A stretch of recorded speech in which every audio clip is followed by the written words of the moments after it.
Dans cette série, nous construisons avec le constructeur de moto Koen de Deurwaarder un café racer de A à Z. Dans l'émission précédente, la moto a été montée complètement et le bloc moteur a été mis en place. Je continue maintenant avec le guidon. J'ai tout préparé ici pour tout raccorder au guidon. Nouveau cylindre de frein principal pour le côté droit, levier d'embrayage, de nouveaux commutateurs pour toutes les commandes. J'ai aussi de nouveaux câbles de gaz, câbles d'embrayage et câbles de choke. Je vais un peu regarder comment je peux tout fixer sur les clip-on. Je garde une poignée pour voir où peuvent venir le commutateur et le levier d'embrayage. Je marque alors avec un bout d'adhésif où ils viendront plus ou moins. Je peux donc monter ici le commutateur et le levier d'embrayage.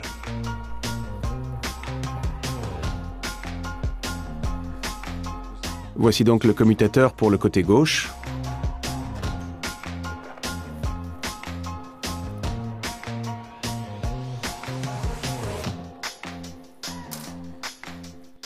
Un mécanisme de choke a également été intégré ici. Je pourrais par la suite faire passer le câble de choke ici et il sera raccordé dans le commutateur. Et vous voyez ici une petite broche. Le but est que je perce un petit trou dans le clip-on par en dessous où elle entrera, car bien sûr tout est fixé avec des vis. Mais il ne faut pas que le commutateur tourne avec lorsque vous commandez le choke. Je regarde donc un peu où il viendra plus ou moins.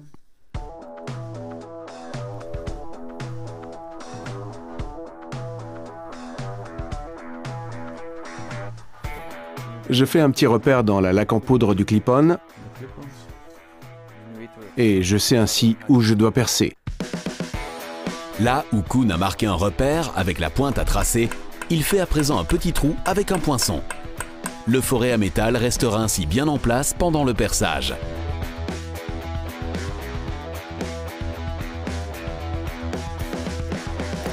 Pour pouvoir travailler plus facilement, Koen met le clip-on à un moment dans une autre position.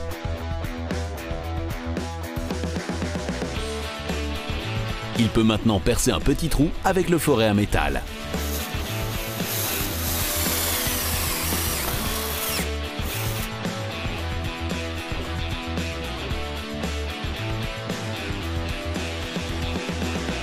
J'élimine encore les bavures tranchantes avec une fraise conique.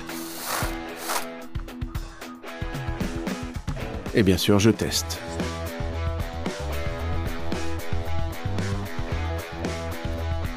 Vous voyez, même sans les vis, c'est le seul mouvement qu'il reste. Lorsque je le fixerai par la suite avec les vis, il ne pourra plus du tout tourner. Le clip-on peut à présent être repositionné correctement. Je suis maintenant sûr que ce commutateur s'ajuste bien. Je dois à présent bien sûr d'abord placer le levier d'embrayage dessus et le fixer. Ensuite, je pourrai monter le câble de choke dedans et je pourrai enfin tout fixer sur le guidon.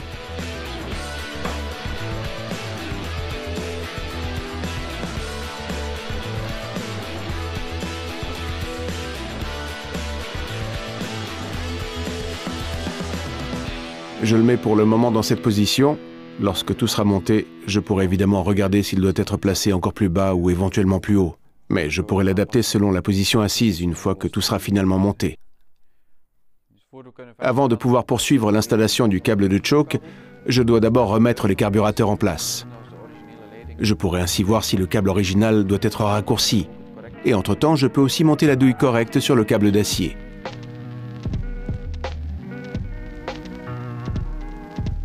Voici les caoutchoucs d'entrée des carburateurs. Ils sont fixés avec deux petits boulons contre le bloc moteur, mais pour garantir l'étanchéité à l'air, ces nouveaux joints toriques doivent aller dessus. Puis je peux les monter ainsi.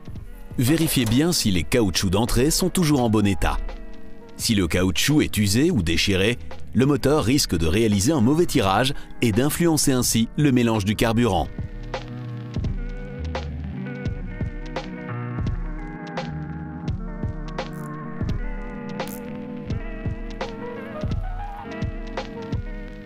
Je mets un peu de graisse pour pneus sur les caoutchoucs d'entrée. Cela facilitera fortement le montage des carburateurs par la suite.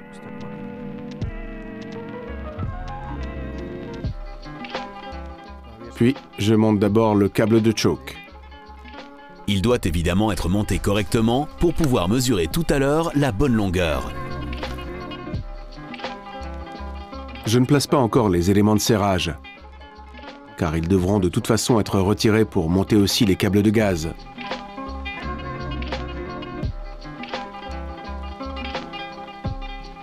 En poussant et en forçant un peu, Koen arrive à mettre les carburateurs en place. Le câble de choke doit aussi être tiré par le cadre par le bon chemin. Vous voyez, le guidon d'origine venait ici au-dessus et était en fait assez grand. Maintenant, tout est rabaissé et le câble est donc nettement trop long. Si vous le gardiez à une telle longueur, vous auriez ici toute une boucle. Ce n'est pas joli du tout et de plus, moins il y a de boucles dedans, mieux le câble d'acier montera et descendra. Je vais donc le raccourcir. Vous devez aussi veiller à ce qu'il reste suffisamment de jeu pour pouvoir tourner le guidon de gauche à droite, afin que le câble ne se retrouve pas sous tension lorsque vous tournez à gauche ou à droite, et ne déclenche pas le choke par accident.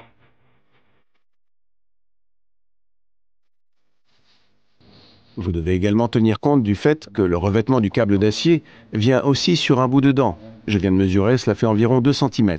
Vous devez donc en tenir compte lorsque vous mesurez.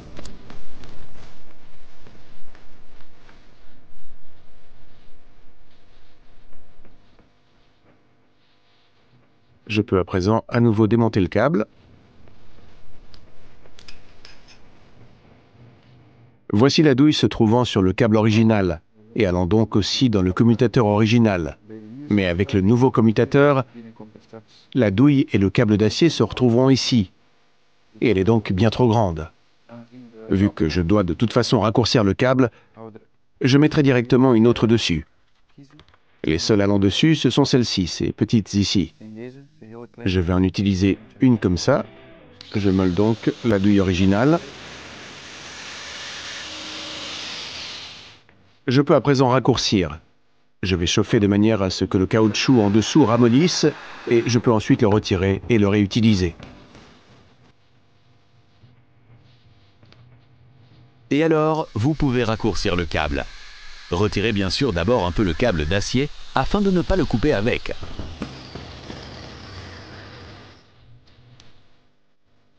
J'ai raccourci le revêtement de 22,5 cm. Je dois donc aussi raccourcir le câble d'acier de 22,5 cm.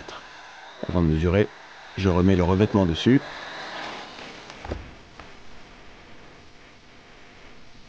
Le revêtement est en place et je mesure maintenant 22,5 cm.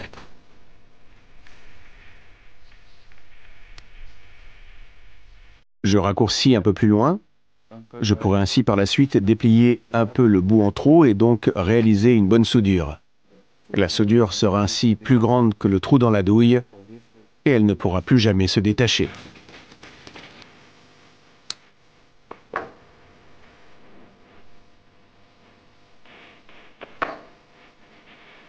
Je peux retirer le bout d'adhésif et avec un peu de nettoyant pour frein, je dégraisse encore un peu. Puis je sèche en soufflant.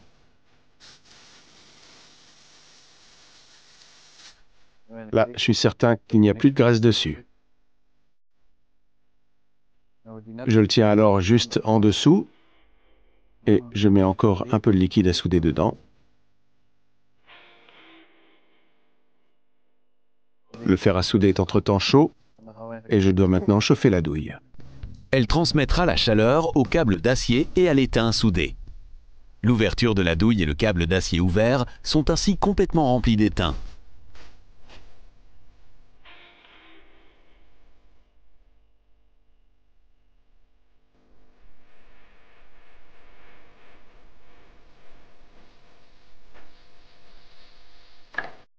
Et je peux alors déjà regarder. Vous voyez que la soudure arrive bien jusque tout en haut. Je peux maintenant couper les petits fils et j'ai un ensemble robuste.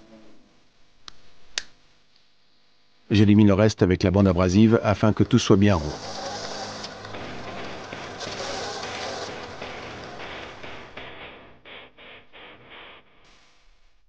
Vous voyez à présent que la nouvelle douille va bien dedans. Et Koen peut ainsi monter la commande définitivement sur le guidon.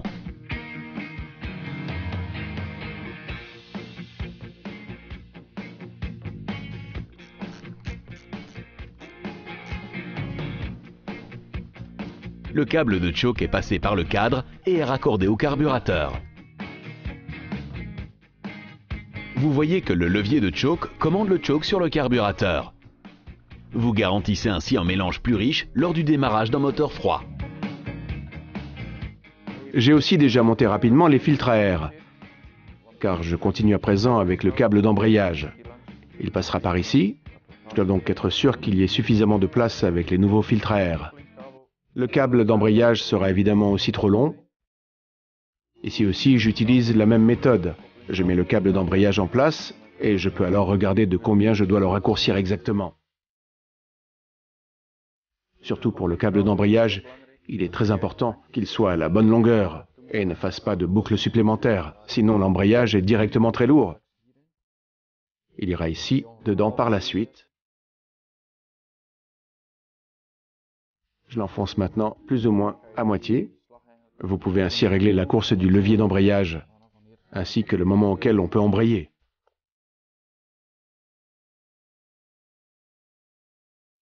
Vous voyez ici aussi que le câble est bien trop long. Je dois donc à nouveau le raccourcir. Koen prend la mesure et l'indique à nouveau ici avec un petit bout de ruban adhésif. Je sais maintenant aussi de combien je dois raccourcir le câble et le revêtement. Et cela se fait de la même manière que pour le câble de choke. Profitez-en pour graisser à nouveau les câbles d'acier.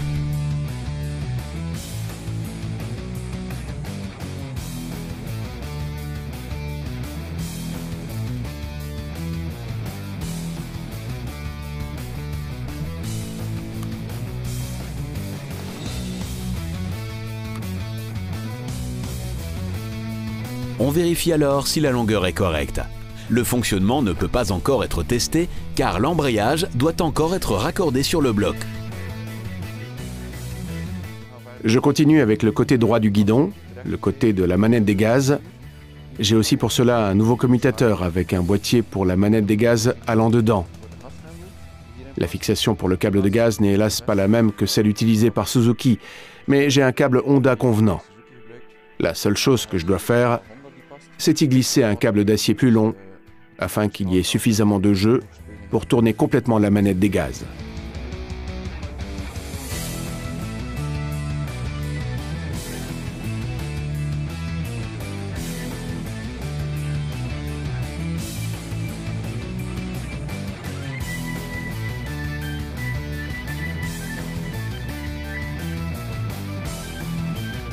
Je viens juste de raccourcir le câble de gaz à la bonne longueur. Lorsque j'ouvre le commutateur, vous voyez aussi de ce côté quelque chose. C'est ici un petit boulon. Je vais donc ici aussi devoir percer un petit trou afin de pouvoir verrouiller mieux le commutateur pour qu'il ne puisse pas tourner. Surtout de ce côté, pour mettre les gaz, il doit être bien coincé. J'ajuste un peu la manette des gaz et je peux ainsi regarder jusqu'où elle vient sur le clip-on et déterminer la bonne position.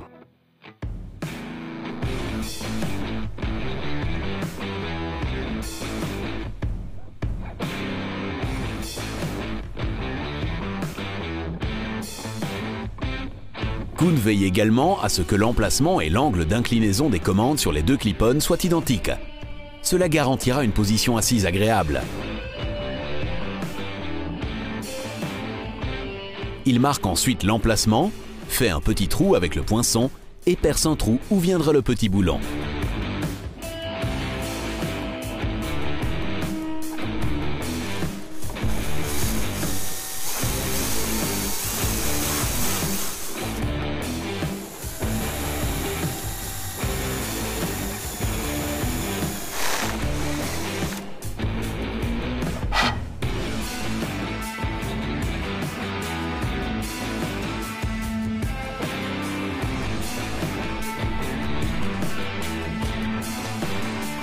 Le câble adapté peut à présent être vissé dans la commande.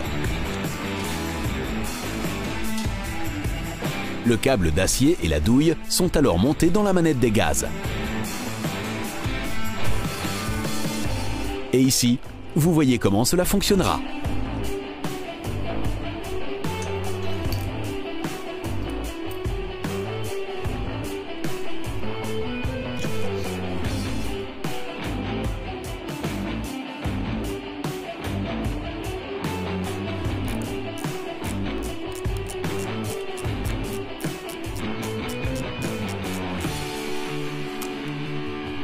Une fois la manette des gaz en place, le câble de gaz peut être raccordé au carburateur et être testé.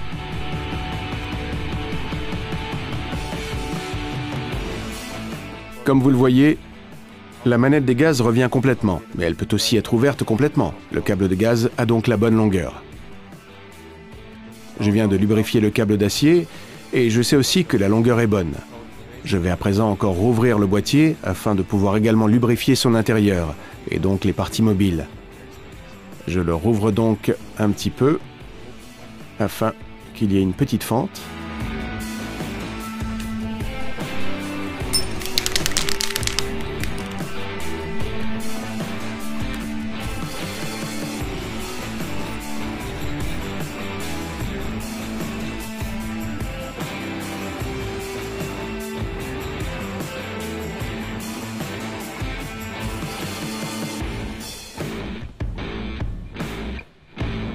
Je peux maintenant aussi déterminer la position de la pompe de frein.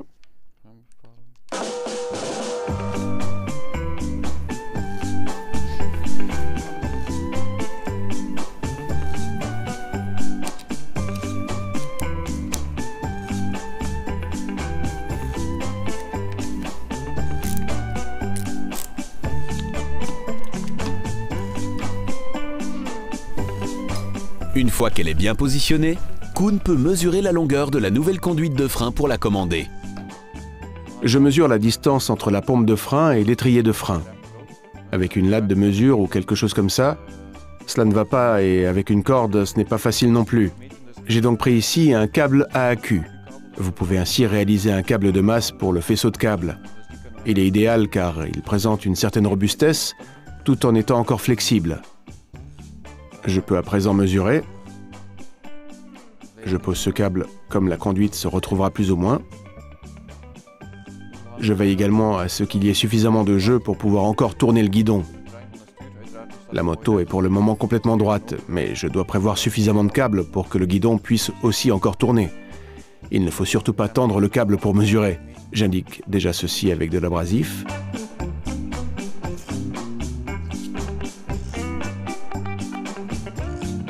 Je sais maintenant que la conduite de frein fera cette longueur.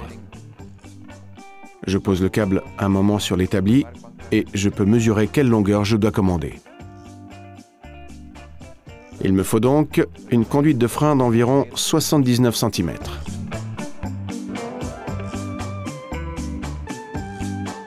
Koen regarde aussi quel boulon banjo il lui faudra. Au-dessus de la pompe de frein, il peut s'agir simplement d'un banjo droit. Mais ici en dessous pas.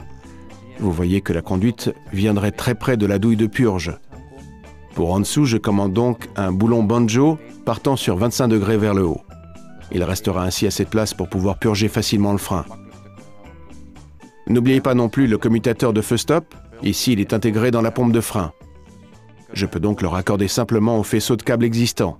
S'il n'y en a pas, vous pouvez placer un boulon banjo avec un commutateur de feu stop intégré mesurant la pression dans le circuit et transmettant ainsi un signal au feu arrière afin que le feu stop s'allume.